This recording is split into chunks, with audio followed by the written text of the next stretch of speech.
정희야, 넌 왜 나를 두고 그렇게 사라졌니?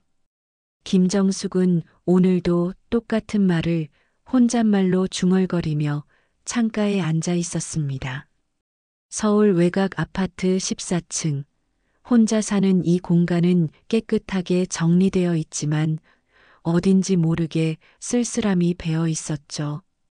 벽에 걸린 시계가 오전 9시를 가리키고 있었고 정숙은 평소와 다름없이 봉사활동을 나갈 준비를 하고 있었습니다. 거울 앞에서 회색빛 머리를 단정히 빗으며 정숙은 또다시 그 기억 속으로 빠져들었습니다. 60년 전 7살이던 여동생 정희가 가족여행 중 시장에서 사라진 그날.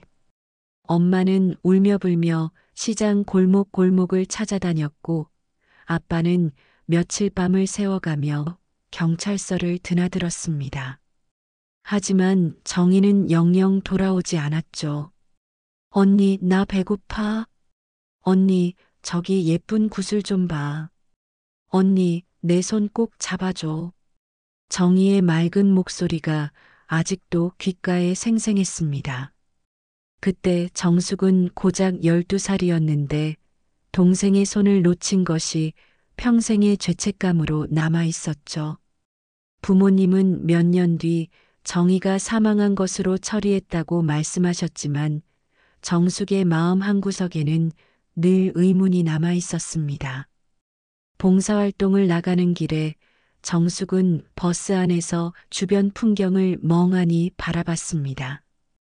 은퇴 후 5년째 주 3회씩 요양보호센터에서 봉사활동을 하는 것이 그녀의 유일한 일상이었죠. 남편과 사별한 지도 10년이 넘었고 자식도 없는 정숙에게는 이런 봉사활동이 삶의 의미를 찾는 방법이었습니다. 할머니들이 저를 기다리고 계실 텐데. 정숙은 작은 가방에서 사탕과 과자를 꺼내 확인했습니다. 할머니들께 드릴 간식들이었죠.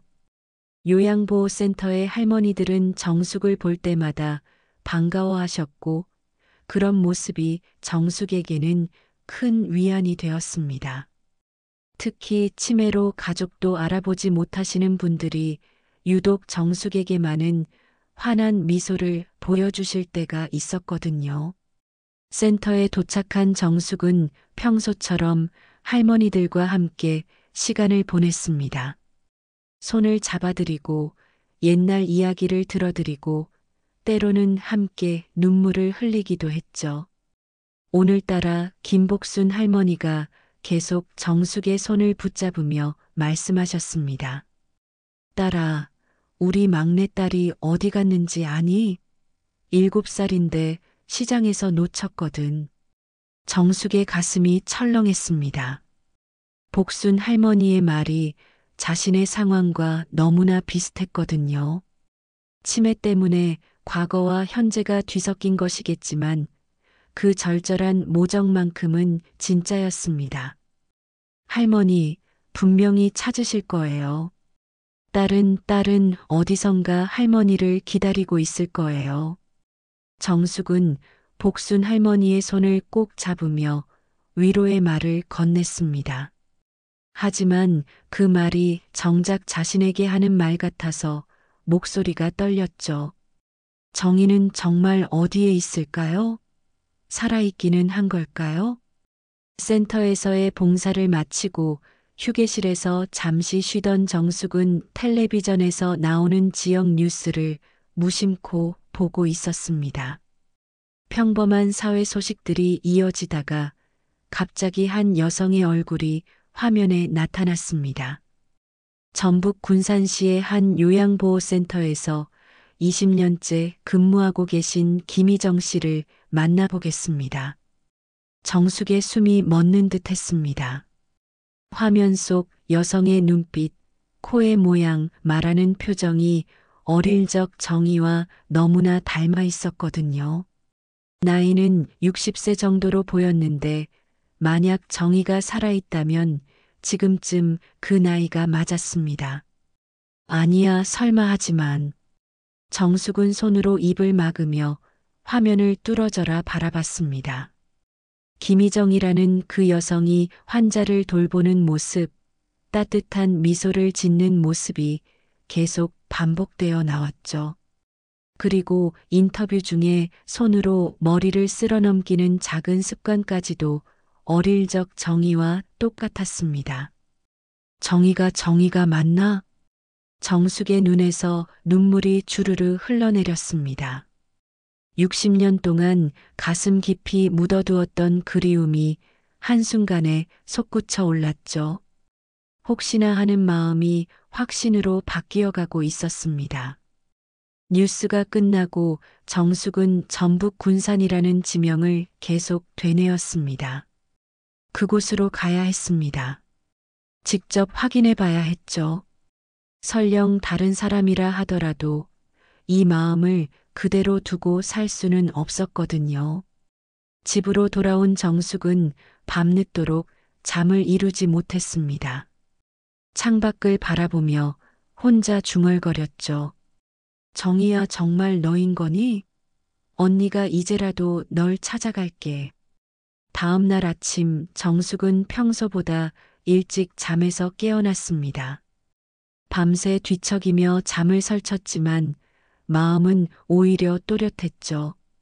어제 본 그 여성이 정희일 가능성을 생각하니 가슴이 두근거렸습니다.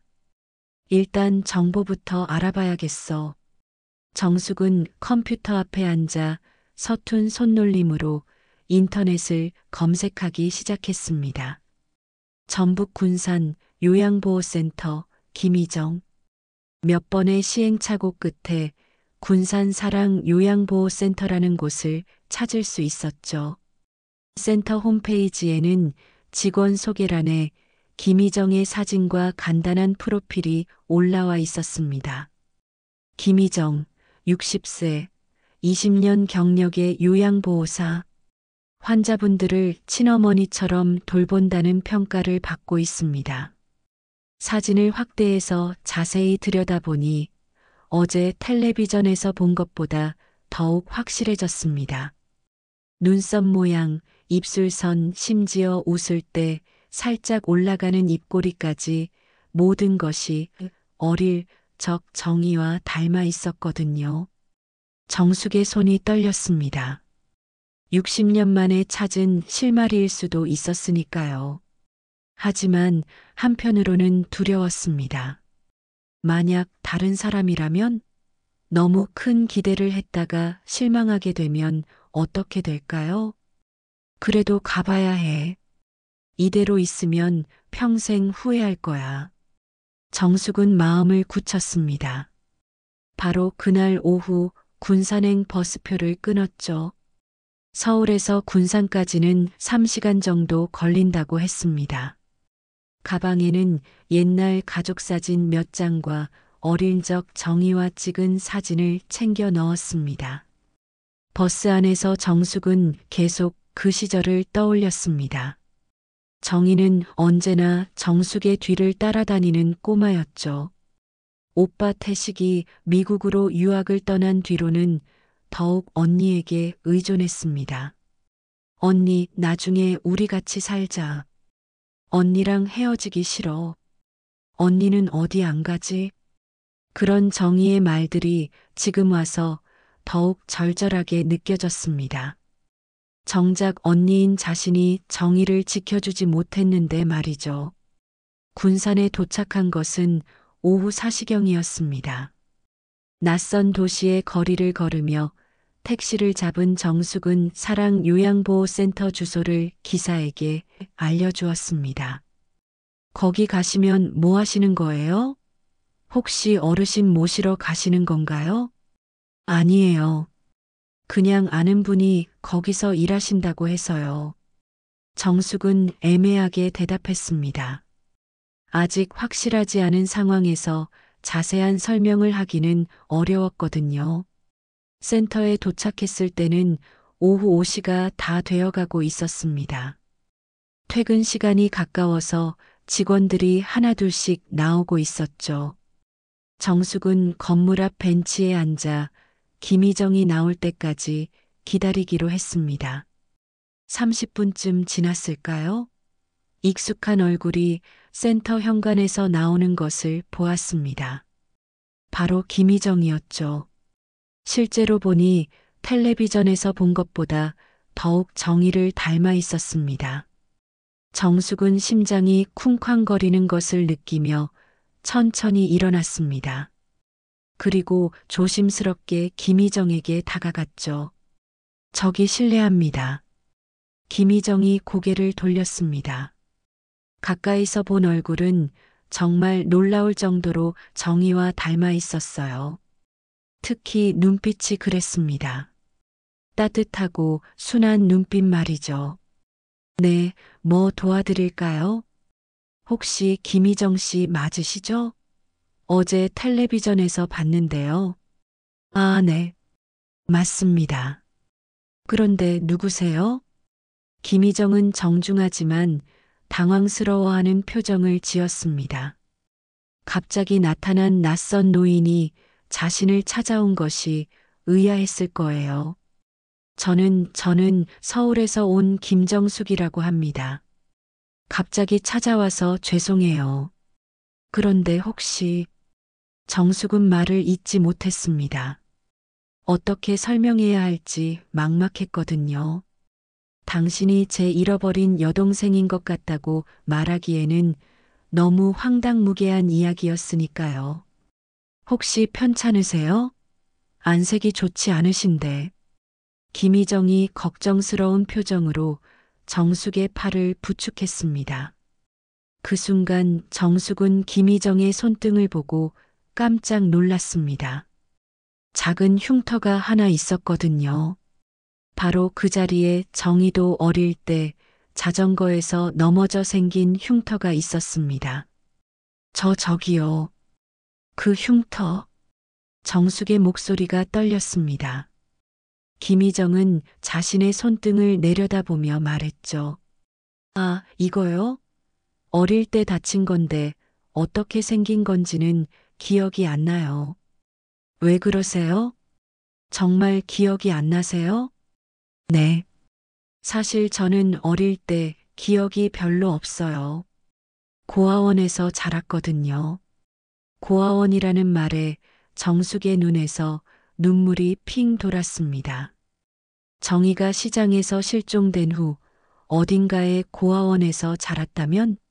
그리고 지금까지 살아왔다면? 실례지만 몇 살이세요? 60이에요. 그런데 정확한 생년월일은 몰라요. 고아원에서 추정해서 정해준 거거든요. 나이도 맞았습니다. 정희가 살아있다면 지금 60살이 맞았거든요. 혹시 어릴 때 이름이 다른 거였을 수도 있나요? 김희정은 잠시 생각에 잠기더니 조심스럽게 대답했습니다. 글쎄요, 가끔 꿈에서 누가 저를 다른 이름으로 부르는 것 같기도 하고 하지만 확실하지 않아요. 그런데 왜 이런 걸 물어보시는 거예요? 정숙은 가방에서 옛날 사진을 꺼냈습니다. 정희와 함께 찍은 사진이었죠. 이 아이가 제 여동생이었어요. 60년 전에 잃어버렸는데 당신이 너무 닮았어서. 김희정은 사진을 받아들고 자세히 들여다봤습니다. 그리고 갑자기 얼굴이 하얗게 질렸죠. 이상해요. 이 아이가 왜 이렇게 낯설지 않을까요? 김희정은 사진을 들고 있는 손이 미세하게 떨리고 있었습니다. 사진 속 어린 소녀를 바라보는 그녀의 눈빛에는 말로 설명할 수 없는 감정이 스쳐 지나갔죠. 이상해요. 정말 이상해요. 이 아이를 본 적이 있는 것 같은데. 김희정은 사진을 정숙에게 돌려주며 당황스러워했습니다. 정숙은 희정의 반응을 놓치지 않고 지켜봤죠. 뭔가 기억하고 있는 것 같았거든요. 혹시 어디서 차 한 잔 마실까요? 이야기를 좀 더 나누고 싶어서요. 정숙의 제안에 김희정은 잠시 망설이다가 고개를 끄덕였습니다. 센터 근처 작은 찻집으로 자리를 옮긴 두 사람은 마주 앉았죠. 사실 저는 서울에서 혼자 살고 있어요.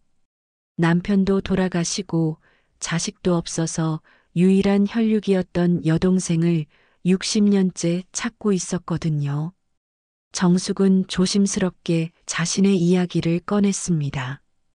김희정은 차를 마시며 조용히 듣고 있었어요. 1965년 여름이었어요. 가족여행으로 부여에 갔는데 시장에서 정희가 사라졌죠. 그때 정희는 7살이었고요. 부여시장. 김희정이 작게 중얼거렸습니다. 그 순간 그녀의 표정이 묘하게 변했어요. 왜 그러세요? 혹시 기억나는 게 있으세요? 글쎄요, 가끔 꿈에서 시장 같은 곳이 나와요. 시끄럽고 복잡한 곳인데 누군가 제 이름을 부르는 소리가 들리거든요. 하지만 깨고 나면 기억이 안 나요. 정숙의 가슴이 뛰기 시작했습니다. 점점 확신이 서고 있었거든요. 그때 정희는 분홍색 원피스를 입고 있었어요.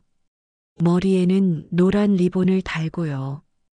그리고 오른손에 작은 인형을 들고 있었죠. 김희정이 갑자기 차를 마시던 손을 멈췄습니다. 분홍색 원피스, 노란 리본. 맞아요. 혹시 기억나세요? 아니에요. 확실하지 않아요.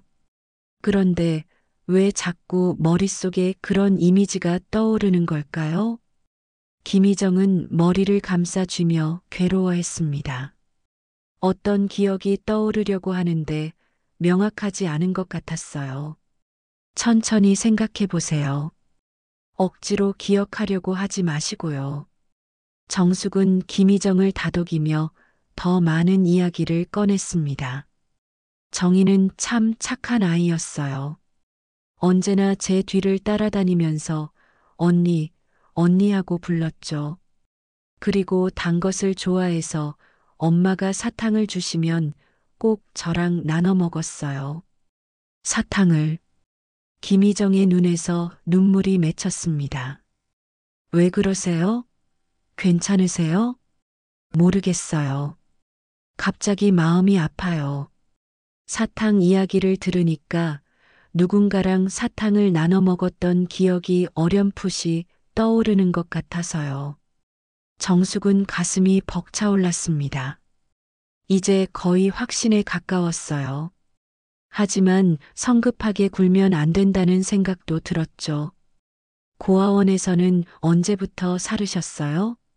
정확하지 않지만 아마 5살 정도부터였을 거예요. 그 이전 기억은 거의 없어요. 원장님이 말씀하시길 길에서 발견됐다고 하더라고요. 길에서 발견됐다니요? 네. 의식을 잃고 쓰러져 있었는데 기억상실 증세가 있었다고 해요. 그래서 새로운 이름을 지어주신 거죠. 정숙은 숨이 막히는 듯 했습니다. 정희가 시장에서 실종된 후 어딘가에서 쓰러져 있다가 발견됐다면? 그리고 기억을 잃은 채로 다른 이름으로 살아왔다면? 혹시 태어난 곳이나 가족에 대한 단서 같은 건 없었나요? 아무것도 없었어요. 옷도 찢어진 상태였고 몸에는 아무것도 지니고 있지 않았다고 하더라고요. 두 사람은 잠시 침묵에 빠졌습니다. 정숙은 김희정의 얼굴을 유심히 관찰했어요. 나이가 들면서 변한 모습이지만 어릴 적 정의의 흔적이 분명히 남아 있었거든요. 실례가 안 된다면 혈액형이 어떻게 되세요? A형이에요. 왜요? 정의도 A형이었거든요. 김희정은 점점 혼란스러워하는 표정을 지었습니다. 너무 많은 우연의 일치였거든요. 정말 이상해요. 당신 이야기를 들을수록 왜 이렇게 마음이 아픈지 모르겠어요. 혹시 어릴 때 부르던 이름이 기억나세요? 정이라는 이름을 들어본 적은 없나요? 김희정은 두 손으로 얼굴을 감쌌습니다. 모르겠어요. 가끔 꿈에서 누군가 저를 부르는 소리가 들리는데 정확한 이름은 기억이 안 나요. 하지만, 하지만 뭐요? 하지만 그 목소리는 따뜻했어요. 저를 사랑하는 목소리였죠. 정숙의 눈에서 눈물이 흘러내렸습니다. 그 따뜻한 목소리는 아마 자신의 목소리였을 거예요. 어릴 적 정의를 부르던 자신의 목소리 말이죠. 시간이 늦었네요. 오늘은 여기까지 하고 내일 다시 만날까요? 저도 생각을 정리할 시간이 필요할 것 같아요. 김희정의 제안에 정숙은 고개를 끄덕였습니다. 급하게 몰아붙이기보다는 시간을 두고 천천히 접근하는 것이 좋을 것 같았어요. 네, 그럼 내일 다시 뵐까요? 저는 군산에서 하룻밤 머물 예정이에요. 숙소는 어디세요? 역 근처 여관에서 잠시 머물 생각이에요. 그럼 내일 오전에 센터 앞에서 만날까요? 제가 오전에는 시간이 있거든요. 두 사람은 약속을 정하고 헤어졌습니다. 김희정이 사라진 후에도 정숙은 한참 동안 찻집에 앉아 있었어요. 60년 만에 찾은 실마리가 너무나 소중했거든요. 정희야, 정말 너인 거지? 언니가 이제야 널 찾았구나. 그날 밤 정숙은 여관에서 잠을 이루지 못했습니다. 내일이면 더 확실한 답을 얻을 수 있을 것 같았거든요. 동시에 김희정도 잠 못 이루는 밤을 보내고 있었을 거예요. 어릴 적 잃어버린 기억들이 조금씩 떠오르려 하고 있었으니까요. 다음 날 아침 정숙은 일찍 잠에서 깼습니다. 밤새 뒤척이며 정의 꿈을 꾸었거든요. 꿈속에서 7살 정희가 자신을 향해 달려와 언니 하고 부르는 목소리가 너무나 생생했어요. 약속 시간보다 30분 일찍 센터 앞에 도착한 정숙은 벤치에 앉아 김희정을 기다렸습니다. 가방 안에는 어제 보여주지 못한 가족 사진들을 더 챙겨왔죠. 혹시나 해서 부모님과 오빠 태식이 함께 찍은 사진도 가져왔어요. 일찍 오셨네요. 뒤에서 들려온 목소리에 정숙이 돌아봤습니다. 김희정이 따뜻한 미소를 지으며 다가오고 있었어요. 밤새 고민했을 텐데도 얼굴에는 평온함이 있었습니다. 잠은 잘 주무셨어요? 사실 별로 못 잤어요. 계속 이상한 꿈을 꿨거든요. 김희정은 정숙 옆에 앉으며 말했습니다. 어떤 꿈이었나요? 누군가 저를 찾아다니는 꿈이었어요. 그 사람이 제 이름을 부르면서 울고 있더라고요. 목소리가 너무 슬펐어서 저도 꿈에서 울었어요. 정숙의 가슴이 먹먹해졌습니다. 60년 동안 자신이 정의를 부르며 울었던 것처럼 희정도 무의식 중에 그 기억을 간직하고 있었던 것 같았거든요. 오늘은 더 자세한 이야기를 나눠보면 어떨까요? 시간 괜찮으세요? 네, 오늘은 쉬는 날이에요. 충분히 시간 있어요. 두 사람은 조용한 공원으로 자리를 옮겼습니다. 벤치에 나란히 앉은 정숙은 가방에서 사진첩을 꺼냈어요. 이것들을 좀 보실래요? 우리 가족 사진들이에요. 첫 번째 사진은 정숙과 정희가 함께 찍은 것이었습니다. 12살 정숙이 7살 정희를 안고 있는 모습이었죠. 김희정은 사진을 받아들고 한참 동안 들여다봤습니다.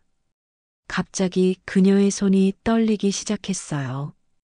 이상해요. 이 사진을 보니까 가슴이 막 뛰어요. 왜 그러세요? 괜찮으세요? 모르겠어요. 그런데 이 언니 제가 아는 것 같아요. 정숙은 숨을 멈췄습니다. 희정이 자신을 기억하고 있는 건 아닐까요? 어떻게 아는 것 같으세요? 꿈에서 본 적이 있어요. 이 언니가 저를 안아주면서 사탕을 나눠주는 꿈을요. 정숙의 눈에서 눈물이 주르르 흘러내렸습니다. 정희는 정말 자신을 기억하고 있었어요. 맞아요. 우리 정말 그랬어요. 사탕을 받으면 꼭 나눠 먹었죠. 다음 사진은 가족 전체가 함께 찍은 것이었습니다. 아버지, 어머니, 오빠 태식, 정숙, 그리고 정희까지 5식구가 모두 나와 있었어요. 이분들이 우리 가족이에요. 아버지, 어머니, 그리고 오빠 태식이요. 김희정은 사진 속 아버지를 유심히 봤습니다. 이 아저씨 참 친근해 보이네요. 아버지는 정희를 정말 예뻐하셨어요. 막내딸이라고 늘 무릎에 앉혀놓고 계셨죠. 무릎에 앉혀놓고 김희정이 중얼거렸습니다. 그리고 갑자기 머리를 감싸주며 아파했어요. 아, 머리가 아파요. 뭔가 떠오르려고 하는데 잡히지 않아요. 억지로 기억하려고 하지 마세요. 천천히. 정숙은 희정의 등을 쓰다듬어 주었습니다. 그때 희정이 갑자기 정숙의 손을 잡았어요. 이 손이 익숙해요. 네. 어릴 때 이런 손이 저를 잡아줬던 기억이 나요. 따뜻하고 부드러운 손이었어요. 정숙은 희정의 손을 두 손으로 감쌌습니다. 60년 전 그 작은 손이 이렇게 커서 자신의 손을 잡고 있다니 꿈만 같았어요. 정희야, 정말 너구나. 정희라고 불러보세요. 네. 그 이름을 들으면 뭔가 느껴질 것 같아요. 정숙은 떨리는 목소리로 말했습니다. 정희야. 김희정의 눈에서 눈물이 흘러내렸습니다. 또 불러주세요. 정희야, 우리 정희야. 언니. 희정이 작은 소리로 말했습니다. 그리고 갑자기 정숙을 끌어안았어요. 언니라고 부르고 싶어요. 왜 그런지 모르겠지만 그렇게 부르고 싶어요. 두 사람은 한참 동안 껴안고 울었습니다. 60년 만의 재회였죠.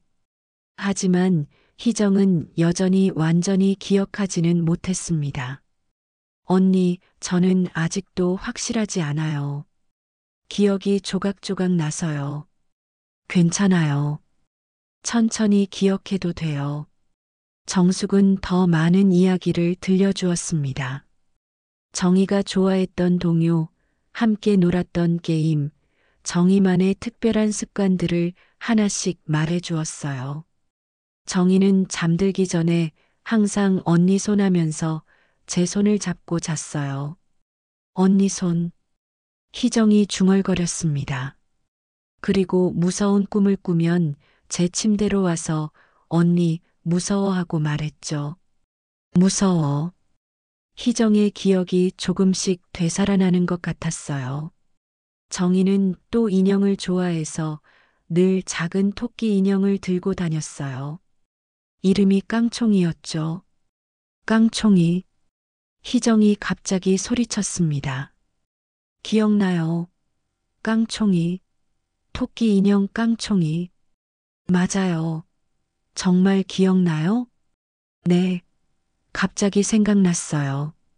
하얀 토끼 인형인데 귀가 한쪽은 좀 해진 인형이었어요. 정숙은 기뻐서 희정의 손을 꼭 잡았습니다. 정희가 기억을 되찾고 있었거든요. 언니, 저 정말 정희가 맞는 것 같아요.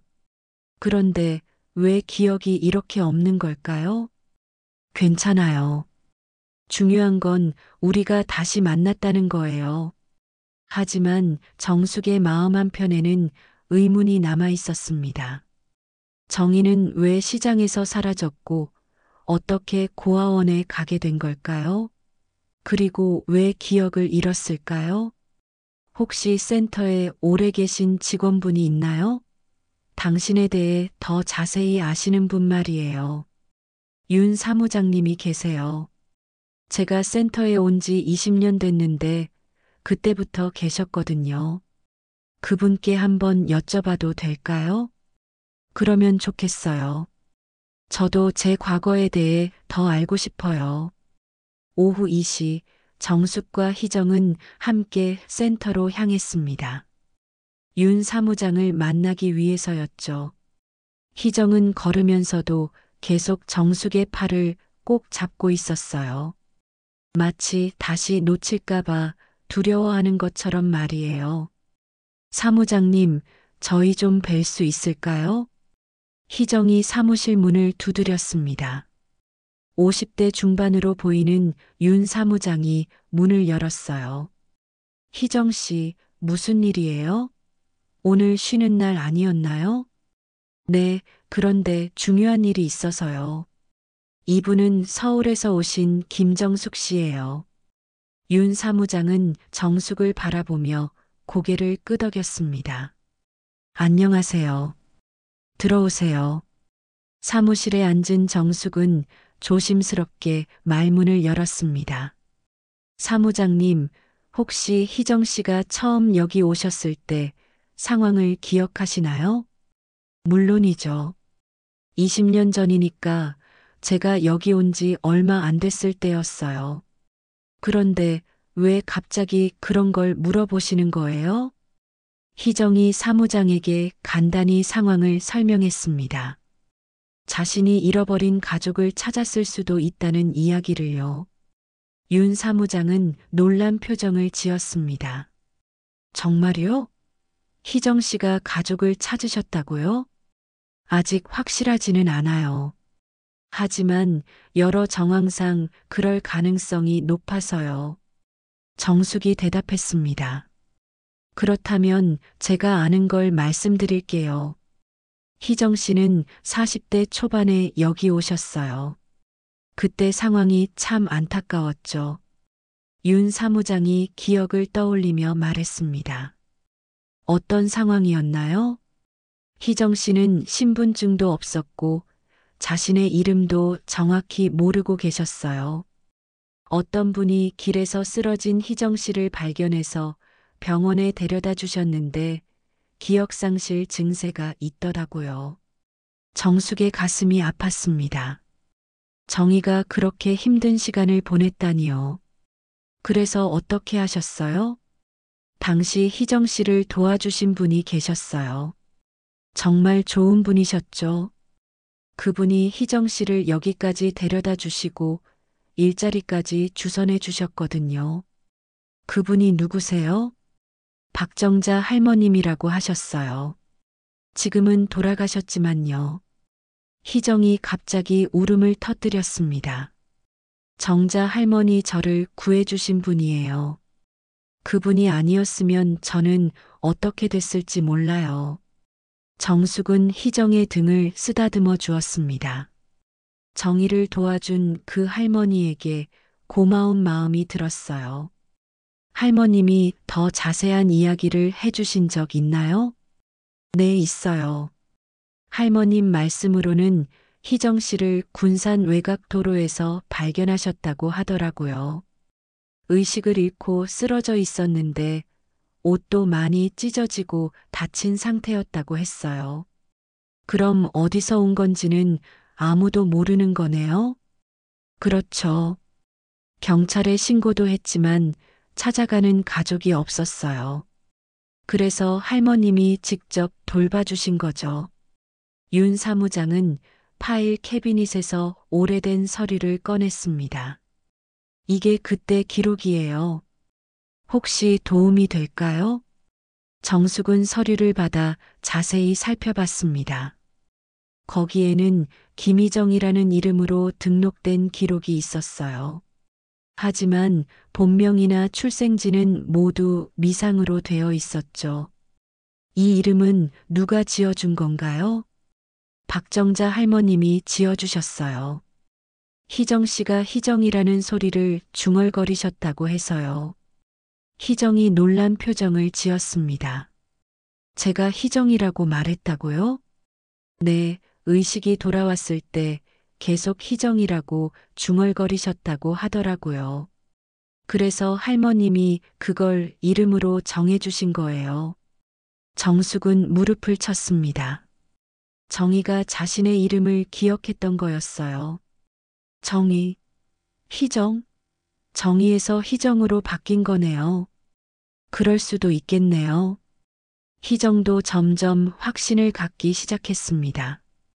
그런데 사무장님, 할머님이 돌아가시기 전에 더 하신 말씀이 있나요? 있어요.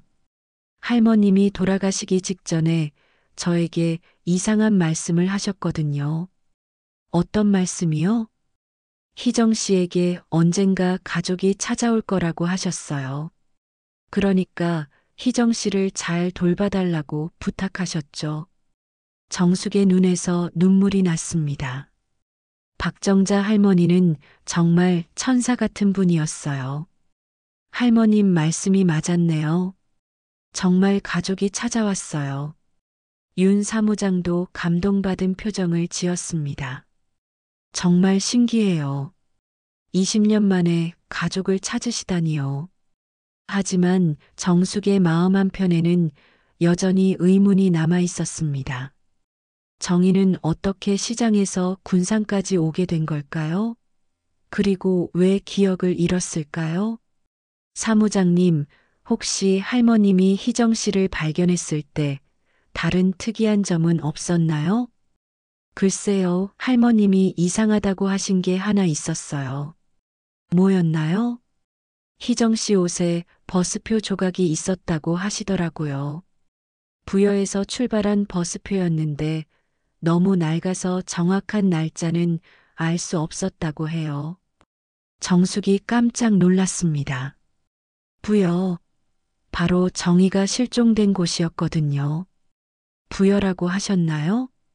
네, 분명히 부여라고 하셨어요. 그래서 할머님도 희정 씨가 부여에서 온 게 아닐까 생각하셨다고 해요. 이제 퍼즐이 맞춰지기 시작했습니다. 정희는 부여에서 실종된 후 어떻게든 버스를 타고 군산으로 온 것 같았어요. 하지만 그 과정에서 무슨 일이 있었는지는 여전히 미스터리였죠. 언니, 이제 정말 확실해진 것 같아요. 저 정말 정의가 맞는 것 같아요.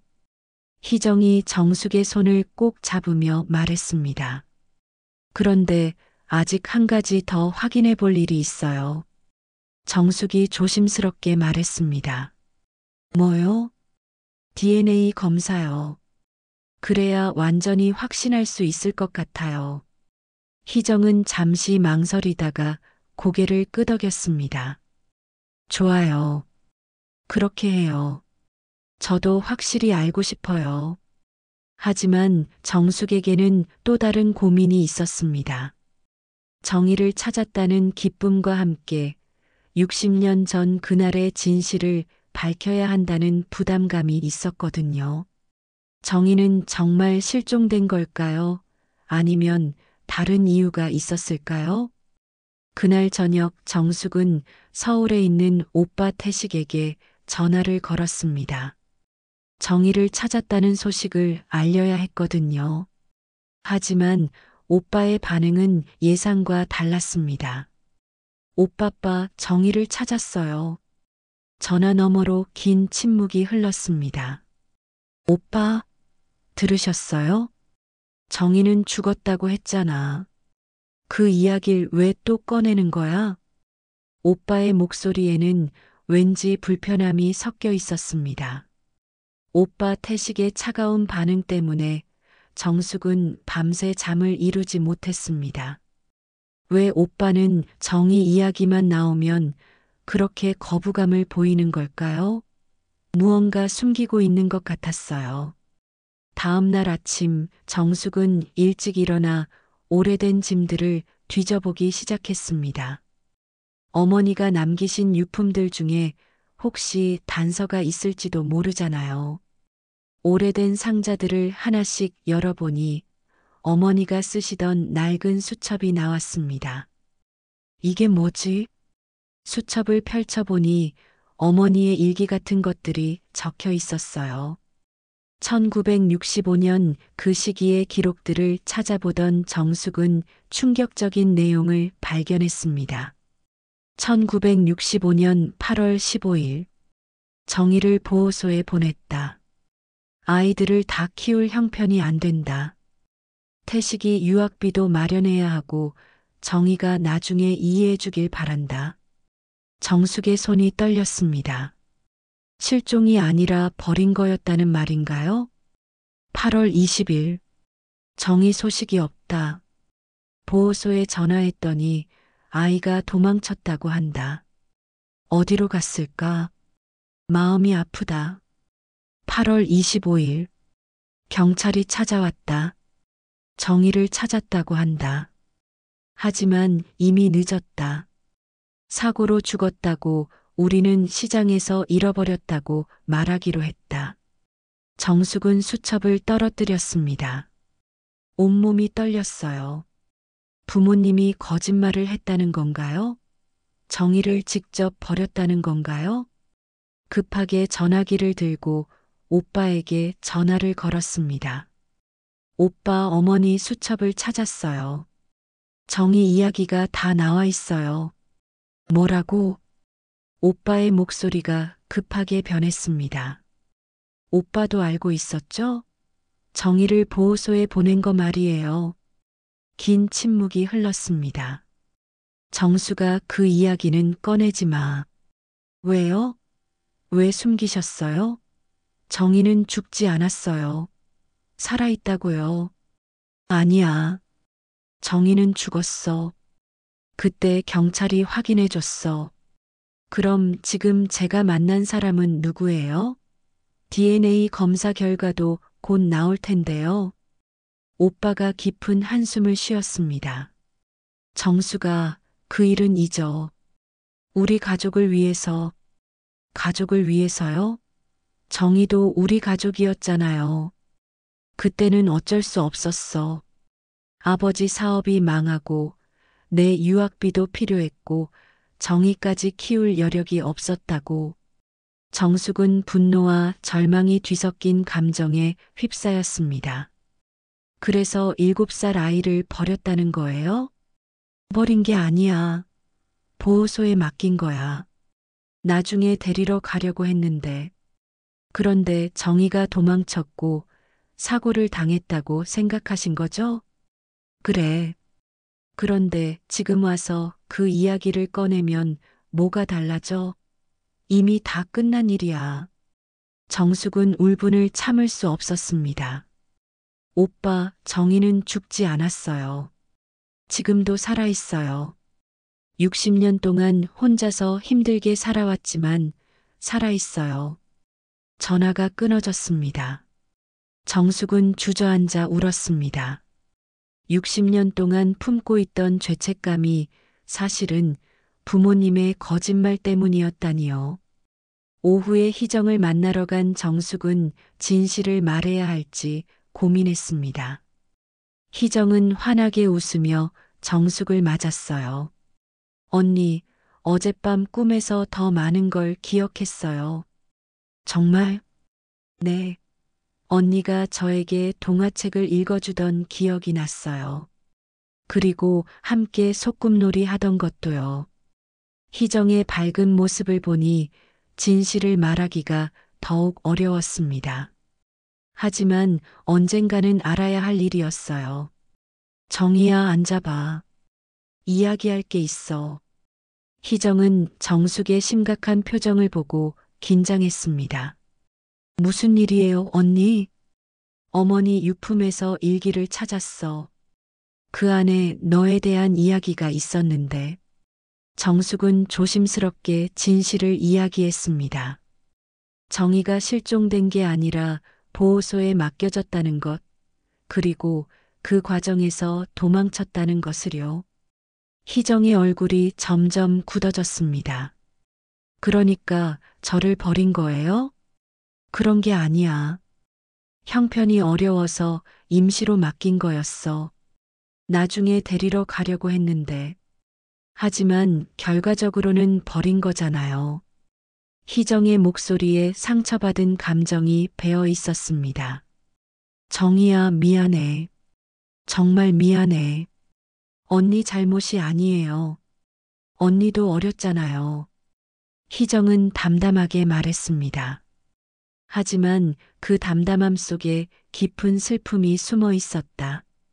그럼 부모님은 제가 죽었다고 생각하신 거네요? 응.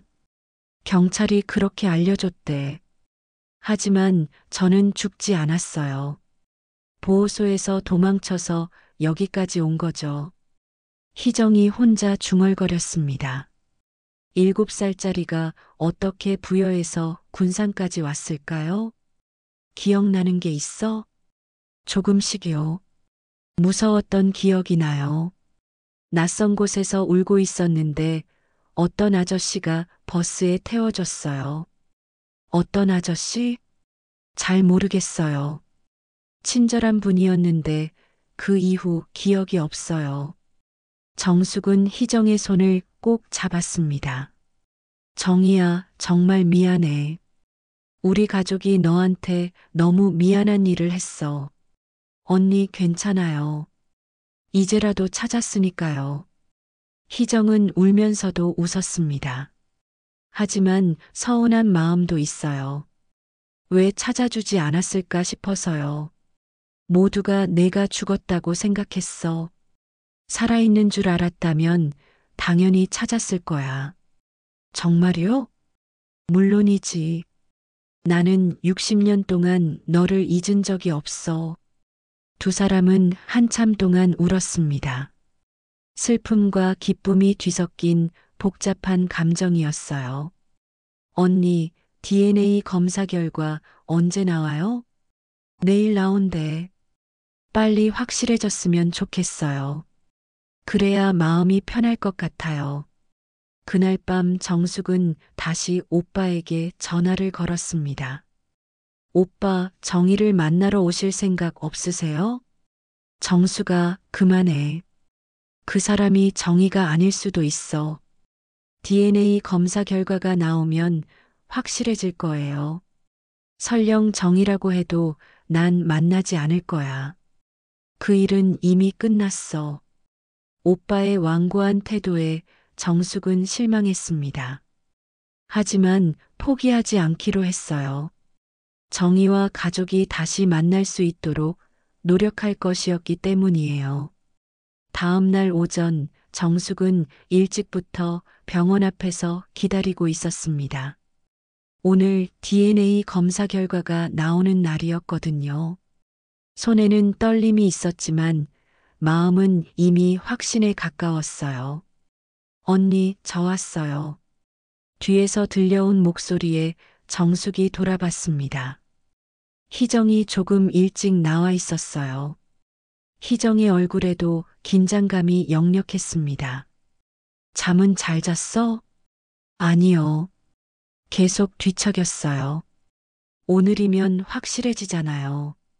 두 사람은 나란히 병원으로 들어갔습니다. 접수대에서 검사 결과를 요청하자 간호사가 봉투 하나를 건네주었어요. 여기 결과서입니다. 조용한 곳에서 확인하세요. 정숙은 떨리는 손으로 봉투를 받았습니다.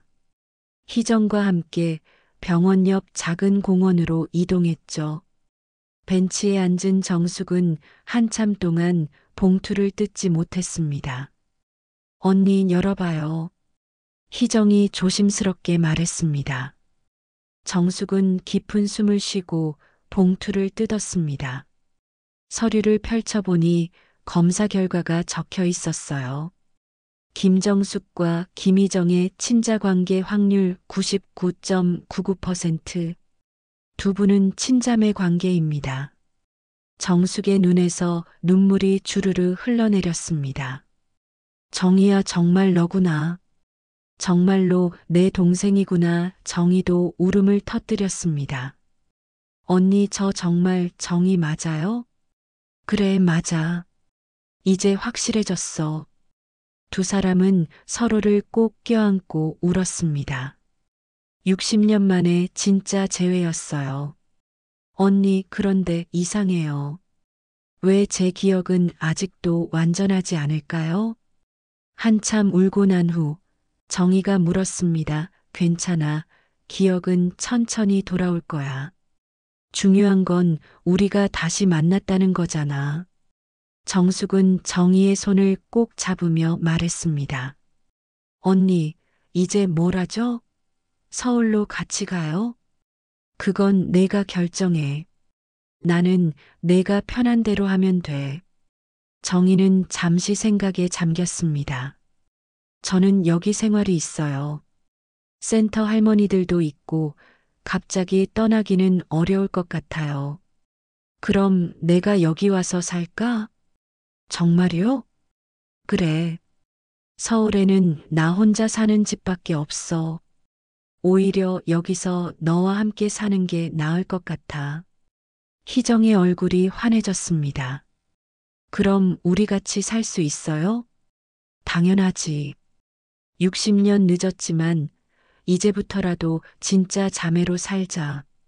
두 사람은 다시 한번 껴안았습니다. 오후에 정숙은 서울에 있는 오빠에게 다시 전화를 걸었습니다. DNA 검사 결과를 알려주기 위해서였어요. 오빠, DNA 검사 결과 나왔어요. 99.99% 확률로 정의가 맞대요. 전화 너머로 긴 침묵이 흘렀습니다. 오빠, 들으셨어요? 정말인가? 오빠의 목소리가 떨렸습니다. 네, 정말이에요. 이제 확실해졌어요. 그럼 정희가 정말 살아 있었던 거야? 그래요. 60년 동안 혼자서 힘들게 살았지만 살아 있었어요. 오빠가 깊은 한숨을 쉬었습니다. 미안하다, 정희야. 오빠가 미안하다. 전화 너머로 오빠의 울음소리가 들렸습니다. 오빠, 정희를 만나러 오세요. 정희도 오빠를 만나고 싶어 할 거예요. 내가 무슨 면목으로 정희를 만나겠어. 우리가 저지른 일을 생각하면 오빠, 정희는 화내지 않을 거예요. 이해하고 있어요. 정말인가? 네. 하지만 직접 만나서 사과하시는 게 좋을 것 같아요. 오빠는 한참 생각하다가 말했습니다. 알겠다. 내일 군산으로 가겠어. 정숙은 기뻤습니다. 드디어 가족이 다시 모일 수 있게 되었거든요. 다음 날 오빠 태식이 군산에 도착했습니다. 70대 중반의 할아버지가 된 오빠는 많이 늙어 보였어요. 미국에서 40년을 살다가 한국에 돌아온 지도 10년이 넘었지만 여전히 어딘가 어색한 면이 있었죠. 정희는 어디 있어? 센터에서 일하고 있어요. 오후에 만날 예정이에요. 정숙과 태식은 먼저 찻집에서 이야기를 나눴습니다. 정숙아, 내가 정희한테 뭐라고 사과해야 할까? 솔직하게 말씀하세요. 그때 상황을 설명하시고 미안하다고 하시면 돼요. 60년 전 일인데 용서받을 수 있을까? 정희는 착한 아이였어요. 지금도 그럴 거예요. 오후 3시, 드디어 새 남매가 만났습니다. 정희는 처음에 태식을 보고 당황했어요. 기억이 없었거든요. 정희야, 나 태식이야. 네, 오빠. 태식이 떨리는 목소리로 말했습니다. 정희는 태식을 한참 바라봤습니다. 오빠, 정희야. 오빠가 미안하다. 정말 미안해. 태식이 무릎을 꿇었습니다. 그때 우리가 너를 보호소에 보낸 거 정말 잘못된 일이었어. 변명의 여지가 없어 정희는 당황했습니다. 오빠, 일어나세요. 아니야. 오빠가 사과해야 해. 60년 동안 너 혼자 힘들게 살게 해서 미안해. 정희가 태식을 일으키며 말했습니다. 오빠, 저는 화내지 않아요. 그때는 어쩔 수 없었던 거잖아요. 정희야, 저도 기억이 별로 없어서 원망할 마음도 없어요. 오히려 이렇게 다시 만날 수 있어서 행복해요. 태식의 눈에서 눈물이 흘러내렸습니다. 고마워, 정희야. 너무 고마워. 세 남매는 서로를 껴안고 울었습니다. 60년 만에 다시 모인 가족이었어요. 이제 우리 정말 가족으로 살 수 있겠네. 정숙이 말했습니다. 네, 언니 오빠도 가끔 놀러 오세요. 정희가 태식에게 말했습니다. 그럼 자주 올게. 60년 늦었지만 이제부터라도 진짜 오빠 노릇하고 싶어. 그날 저녁 세 남매는 함께 저녁을 먹었습니다. 어릴 적 이야기부터 지난 60년 동안의 이야기까지 밤이 깊도록 대화가 이어졌어요. 정희야, 행복하게 살았니? 태식이 물었습니다. 힘든 때도 많았지만 좋은 사람들을 많이 만났어요. 그래서 버틸 수 있었어요. 다행이다, 정말 다행이야. 이제 진정한 재회가 시작되었습니다.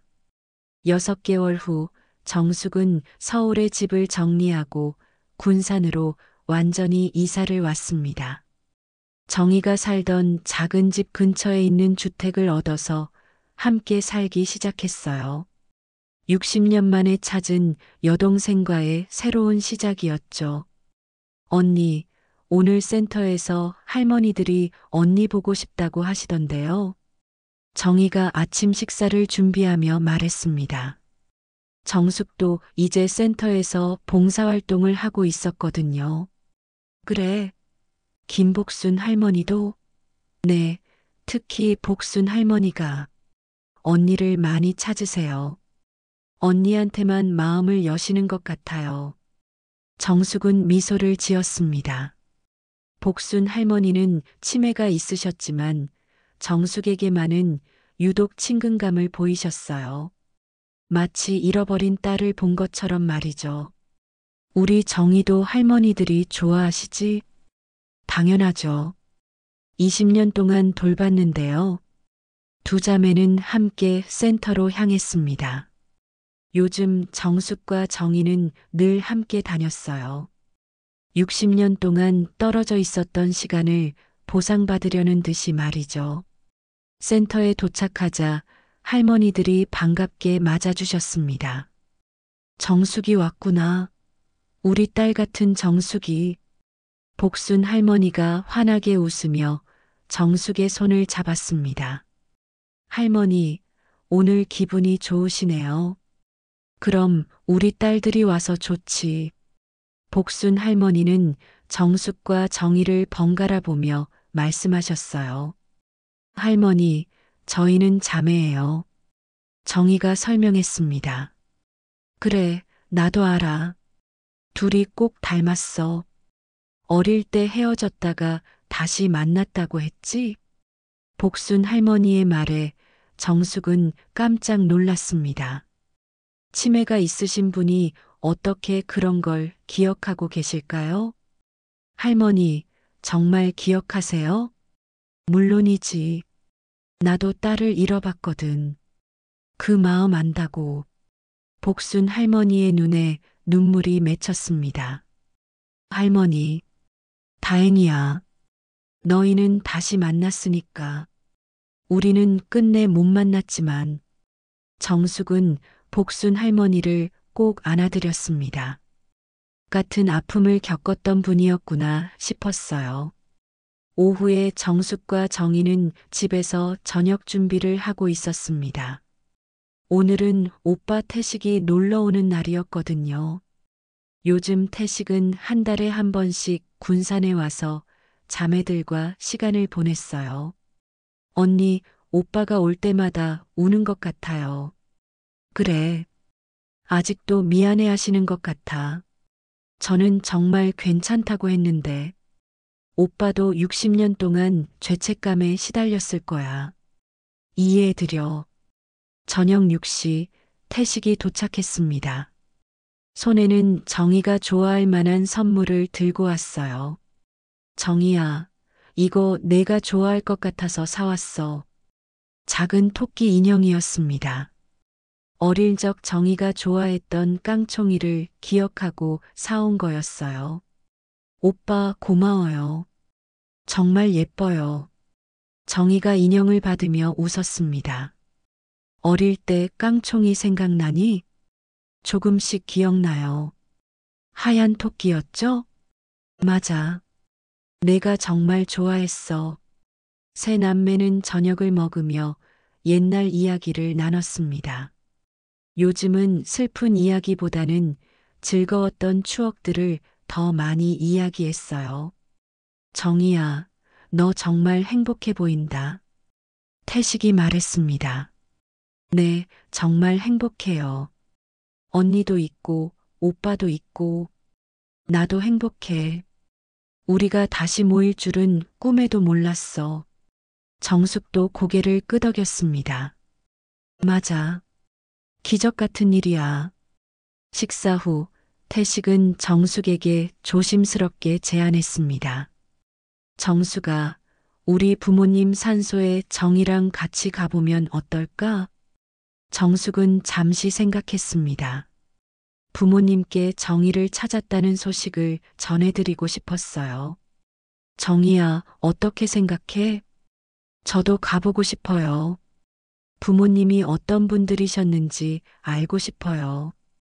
다음 주말 세 남매는 함께 부모님 산소를 찾았습니다. 서울 근교에 있는 조용한 공원 묘지였어요.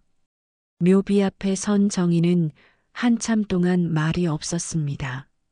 아버지, 어머니, 정희 데려왔어요. 정숙이 조용히 말했습니다. 정희가 살아서 돌아왔어요. 60년 만에 우리가 다시 만났어요. 태식도 무릎을 꿇고 말했습니다. 아버지, 어머니, 미안합니다. 정의를 지키지 못해서 죄송합니다. 하지만 이제 찾았어요. 앞으로는 잘 돌보겠습니다. 정의가 천천히 무릎을 꿇었습니다. 아버지, 어머니, 안녕하세요. 저 정의예요. 늦게 인사드려서 죄송해요. 세 남매는 묘비 앞에서 한참 동안 울었습니다. 부모님도 정희를 다시 만난 걸 기뻐하실 거라는 생각이 들었어요. 몇 달 뒤 정숙과 정희는 새로운 계획을 세웠습니다. 센터 근처에 작은 간병인 쉼터를 만드는 거였어요. 정희의 경험과 정숙의 자금을 합쳐서 혼자 사는 어르신들을 돌보는 공간을 만들고 싶었거든요. 언니, 정말 좋은 생각인 것 같아요. 그래. 우리가 받은 사랑을 다른 분들께도 나누고 싶어. 박정자 할머니도 기뻐하실 거예요.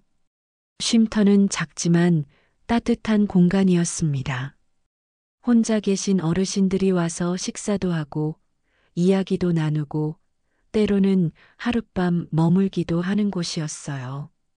정숙과 정희는 그곳에서 함께 일했습니다. 우리 늦은 만큼 더 많이 웃자, 정희야. 어느 날 저녁 정숙이 정희에게 말했습니다. 네, 언니. 이제 매일매일이 행복해요. 나도 그래. 60년을 기다린 보람이 있어. 두 자매는 서로를 바라보며 웃었습니다. 시간은 늦었지만 진정한 가족의 의미를 찾은 거였어요. 겨울이 오고 봄이 오고 또 여름이 왔습니다. 정숙과 정희는 매일을 소중히 보냈어요. 60년 동안 떨어져 있었던 시간을 하루하루 채워나가며 말이죠. 센터의 할머니들도 쉼터를 찾는 어르신들도 모두 이 자매의 따뜻함을 느꼈습니다. 서로를 찾은 기쁨이 다른 사람들에게도 전해졌거든요. 기적은 기다림 끝에 오는 것이 아니었다. 진실은 언제나 가까운 곳에 있었다. 정숙은 가끔 이런 생각을 했어요. 정의는 항상 살아 있었고 사랑도 항상 그곳에 있었다고 말이죠. 단지 조금 늦게 만났을 뿐이라고요. 그렇게 두 자매는 새로운 시작을 함께 걸어가고 있습니다. 60년의 기다림 끝에 찾은 진정한 가족의 모습으로 말이에요. 이것으로 나는 죽은 줄 알았던 여동생을 다시 만났다의 이야기가 모두 끝났습니다.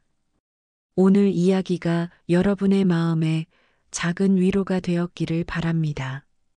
가족의 소중함, 그리고 포기하지 않는 사랑의 힘을 느끼셨다면 구독과 좋아요로 응원해 주세요. 앞으로도 여러분의 마음을 따뜻하게 해드릴 수 있는 이야기들로 찾아뵙겠습니다. 오늘도 소중한 분들과 함께하는 하루 되시길 바랍니다.